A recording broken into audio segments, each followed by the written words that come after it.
কোনো ব্যক্তি যখন মারা যায় তখন তার নিকট আত্মীয়দের উপর শোক পালন করার বৈধতা ইসলাম দিয়েছে, এবং সেই শোক পালনের সময়সীমা হচ্ছে 3 দিন। কিন্তু এক্ষেত্রে একমাত্র ব্যতিক্রম হচ্ছে যদি স্বামী মারা যায়, সেক্ষেত্রে স্ত্রী শুধু 3 দিন শোক পালন করবে না। স্ত্রীর জন্য শোক পালনের বিধানের সময়টা ইসলামের শরিয়া এটাকে অনেক লম্বা সময়, পিরিয়ড অফ টাইম হিসেবে নির্ধারিত করেছে, আর সেটা হচ্ছে 4 মাস 10 দিন।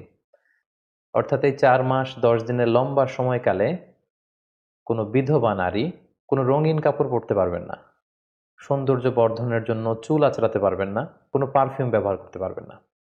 সবচেয়ে যে বড় কারণটি স্কলাররা উল্লেখ করেছেন সেটা হচ্ছে স্বামী এন্তেকালের কারণে সে স্ত্রীর জরায়ুতে তার লেট হাজব্যান্ডের কোনো স্পার্ম রয়ে গিয়েছে কিনা এটাকে নিশ্চিত করার জন্য 4 মাস 10 দিনের এই লম্বা সময়টা তার বাসায় অবস্থান করাটা জরুরি। আসলে শোক পালনের এই বিধানটি আজীবনের জন্য নয়, এটা হচ্ছে 4 মাস 10 দিনের জন্য একটা পিরিয়ড। এই পিরিয়ডেই আপনি এই ডুজ অ্যান্ড ডোন্টস গুলো মেনে চলবেন, এবং 4 মাস 10 দিনের এই ইদ্যতের পিরিয়ড যখন চলে যাবে তখন আপনি আবার আপনার স্বাভাবিক জীবনযাপন করতে পারবেন, এবং প্রয়োজনে চাইলে আপনি আবার নতুন বিবাহ বন্ধনেও আবদ্ধ হতে পারবেন ইনশাআল্লাহ।